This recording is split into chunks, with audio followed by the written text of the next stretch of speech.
Welcome back to Arkenex. So വെക്കേഷന് ശേഷം Onam exam വരുന്ന കുട്ടികൾക്ക് വേണ്ട ഏറ്റവും പ്രധാനപ്പെട്ട ഒരു വീഡിയോ ആണ്. ഏതൊക്കെ ആ ചാപ്റ്ററിൽ എന്തൊക്കെ പഠിക്കണം, ആദ്യത്തെ 4 ചാപ്റ്ററിൽ എന്തൊക്കെ പഠിക്കണമെന്ന് വ്യക്തമായിട്ട് എക്സ്പ്ലെയിൻ ചെയ്യാൻ പോലെ തുടങ്ങാം. Ready?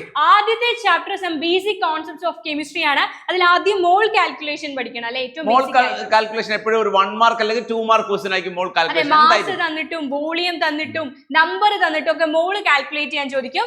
Next one is limiting reagent. ഇതില്ലാതെ ക്വസ്റ്റ്യൻ പേപ്പർ ഇല്ല. നിന്റെ ഓണം എക്സാം സ്കൂളിൽ നടക്കുന്നുണ്ടെങ്കിൽ ഇത് ലിമിറ്റിംഗ് റിയേജന്റിലെ ക്വസ്റ്റ്യൻ റിയേജന്റിന്റെ ഡെഫിനിഷൻ പഠിക്കണം. അത് കാൽക്കുലേറ്റ് ചെയ്യാനും ചോദിക്കും. കാൽക്കുലേഷനും പഠിക്കണം. സ്റ്റോഷിയോമെട്രിക് കാൽക്കുലേഷൻ ആണ് അല്ലേ? അതിന്റെയൊക്കെ സിമ്പിൾ വീഡിയോസ് എങ്ങനെ ട്രിക്സ് ഒക്കെ നമ്മുടെ ചാനൽ അവൈലബിൾ ആണ് മക്കളെ.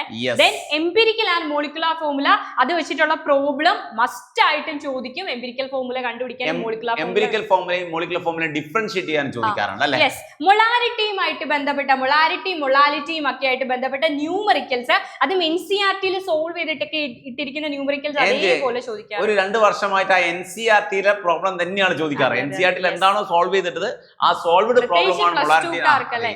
അതേപോലെ സിഗ്നിഫിക്കന്റ് ഫിഗേഴ്സ്, 1 മാർക്കിന് സ്ഥിരം ചോദിക്കുന്ന ചോദ്യമാണ്. ഒരു നമ്പർ തന്നിട്ട് അതിൽ എത്ര സിഗ്നിഫിക്കന്റ് ഫിഗേഴ്സ് ഉണ്ടെന്ന് ഐഡന്റിഫൈ ചെയ്യാനായിട്ട് നിങ്ങളോട് ചോദിക്കും.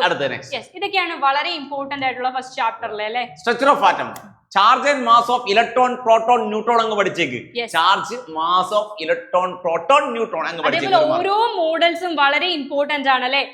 പ്ലം പുഡിംഗ് മോഡൽ ആയിക്കോട്ടെ, റുദർഫോർഡിന്റെ മോഡൽ ആയിക്കോട്ടെ, ആൽഫ സ്കാറ്ററിംഗ് എക്സ്പെരിമെന്റും, റുദർഫോർഡിന്റെ ഒബ്സർവേഷൻ ആൻഡ് കൺക്ലൂഷൻ. എക്സ്പെരിമെന്റ് നിങ്ങൾ പഠിച്ചില്ലെങ്കിൽ ഒബ്സർവേഷൻ ആൻഡ് കൺക്ലൂഷൻ നിർബന്ധമായിട്ടും എല്ലാത്തിന്റെയും എല്ലാ മോഡൽസിന്റെയും ലിമിറ്റേഷൻസ് നിങ്ങൾ പഠിക്കണം. അതേപോലെ ബോർ മോഡൽ, അതിന്റെ പോസ്റ്റുലേറ്റ്സ് പഠിക്കണം. അതിന്റെ ലിമിറ്റേഷൻസും ഒക്കെ വളരെ ഇമ്പോർട്ടന്റ് ആണ് അല്ലെ?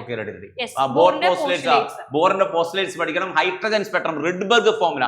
റിഡ്ബർഗ് ഫോർമുല ഇല്ലാതെ ക്വസ്റ്റ്യൻ ഇല്ല. ക്വസ്റ്റ്യൻ പേപ്പർ ഇല്ലടാ. റിഡ്ബർഗ് ഫോർമുല ഇല്ലാതെ ക്വസ്റ്റ്യൻ പേപ്പർ ഇല്ലടാ, ഉറപ്പായിട്ടുണ്ടോ? അതേപോലെ സ്പെക്ട്രൽ ലൈൻസ്, അതിന്റെ പേര്, അത് ഏത് റീജിയനിലാണ് കാണുന്നത്, അതുമായിട്ട് റിലേറ്റ് ചെയ്ത ന്യൂമറിക്കൽസ് ചോദിക്കും.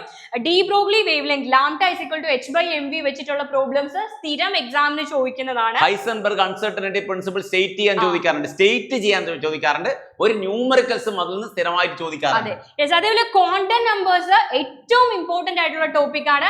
ക്വാണ്ടം നമ്പേഴ്സിന്റെ പേര്, അത് എന്തിനെ റെപ്രസെന്റ് ചെയ്യുന്നു എന്നുള്ളത് നിങ്ങൾ പഠിക്കണം. അത് വെച്ചിട്ട് ഓർബിറ്റലിനെ അസൈൻ ചെയ്യാനൊക്കെ ചോദിക്കും. അതൊക്കെ ഷോർട്ട് കട്ട് പഠിപ്പിച്ചിട്ടുണ്ട്. ഷോർട്ട് കട്ട് നമ്മളെ ചാനലിൽ ഷോർട്ട് കട്ട് ഉണ്ട്. ക്വാണ്ടം നമ്പേഴ്സ് വെച്ചുള്ള എല്ലാ പ്രോബ്ലം സോൾവ് ചെയ്യാൻ ഷോർട്ട് കട്ടുകൾ ഒരുപാട് നമ്മളെ ചാനലിലുണ്ട്, പഠിക്കുക. പിന്നുള്ളത് പോളിസ് എക്സ്ക്ലൂഷൻ പ്രിൻസിപ്പിളും ഹൺസ് റൂളും ഓഫ് പ്രിൻസിപ്പിളും ആണ്. 3ഉം സ്റ്റേറ്റ് ചെയ്യാൻ ചോദിക്കും. അതേപോലെ ഏറ്റവും ഇമ്പോർട്ടന്റ് പോളിസ് റൂൾ, ഇതില്ലാതെ ക്വസ്റ്റ്യൻ പേപ്പർ ഇല്ല അല്ലേ? അതേപോലെ ഓരോ റൂളും ഡിഫൈൻ ചെയ്യാനും നിങ്ങൾ പഠിക്കണം.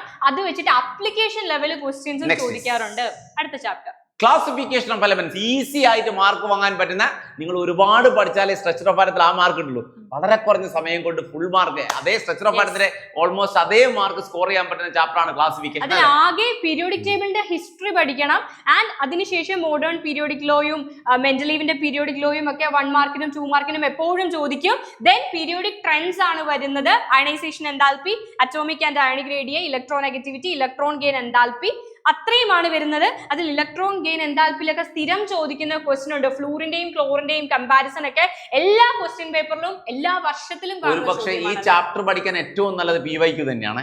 ഈ ചാപ്റ്റർ ഈസി ആയിട്ട് സ്കോർ ചെയ്യാൻ ഏറ്റവും നല്ലത് PYQ. ഒരു 3 വർഷത്തെ PYQ എടുക്കുക, അതിലൊക്കെ പഠിക്കുക, അതേ ഉണ്ടാവുള്ളൂ. അതേപോലെ തന്നെ anomalous properties of second period എലമെന്റ്സും ഡയഗണൽ റിലേഷൻഷിപ്പും അവസാന ഭാഗത്ത് ഏറ്റവും പ്രധാനപ്പെട്ടതാണ്. ദെൻ മെറ്റൽസ് എന്താണ്, നോൺ മെറ്റൽസ് എന്താണ്, മെറ്റലോയിഡ്സ് എന്താണെന്ന് ഒന്ന്, പിന്നെ അസിഡിക് ഓക്സൈഡ്സും ബേസിക് ഓക്സൈഡ്സും ഒക്കെ വളരെ ഇമ്പോർട്ടന്റ് ആണ്. NCERT ലെവൽ ആയതുകൊണ്ട് ഇങ്ങനെയുള്ള പെനിട്രേറ്റ് ചെയ്തുള്ള ക്വസ്റ്റ്യൻ ഉണ്ടാവാറുണ്ട്. ചില സ്കൂളുകൾക്ക് ഈ 3 ചാപ്റ്ററേ കംപ്ലീറ്റ് ആയിട്ടുള്ളൂ. ചിലയിടത്ത് കെമിക്കൽ ബോണ്ടിങ്ങും സ്റ്റാർട്ട് ചെയ്തിട്ടുണ്ട് അല്ലെ? സ്റ്റാർട്ട് ചെയ്ത ആളുകൾക്ക് വേണ്ടി മാത്രം. കെമിക്കൽ ബോണ്ടിങ്ങിൽ ബോണ്ട് ഓർഡർ പഠിക്കണം, മോളിക്കുലർ ഓർബിറ്റൽ തിയറി പഠിക്കണം, valence shell electron pair repulsion theory, hybridisation. ഇതിൽ ഏറ്റവും ഇമ്പോർട്ടന്റ് മോളിക്കുലർ ഓർബിറ്റൽ തിയറിയിലെ ബോണ്ട് ഓർഡർ കാൽക്കുലേഷൻ ആണ്. അതുപോലെ തന്നെ വാലൻഷ്യൽ VSEPR തിയറിയിലെ മോളിക്യൂൾസിന്റെ ഷേപ്പ് പ്രെഡിക്റ്റ് ചെയ്യാൻ പറയും. PCl5 ഒക്കെ ഷേപ്പ് സ്ഥിരമായിട്ട് പ്രെഡിക്റ്റ് ചെയ്യാൻ പറയും. അതുപോലെ ഹൈബ്രിഡൈസേഷൻ ഒരു 3 മാർക്ക് ക്വസ്റ്റൻ ആണ്. ഫെജാൻസോൾ ഒരു 1 മാർക്ക് ക്വസ്റ്റൻ ആണ്. അപ്പോൾ ഇത്രയും ടോപ്പിക്സ് മസ്റ്റ് ആയിട്ടും നിങ്ങൾ ക്ലിയർ ചെയ്തിട്ടേ പോകാവൂ. എന്തായാലും ഫുൾ മാർക്ക് ഉറപ്പിക്കാം. അപ്പോൾ ആദ്യമായിട്ട് കാണുന്നവരാണെങ്കിൽ പൊന്നുമക്കൾ ചാനൽ ഒന്ന് സബ്സ്ക്രൈബ് ചെയ്യുക. മാക്സിമം ഫ്രണ്ട്സിലേക്ക് ഈ ഇൻഫർമേഷൻ ഷെയർ ചെയ്യുക. നിങ്ങളെ കൂടെ ആർക്കെനെക്സ് ഉണ്ട്. Okay, by.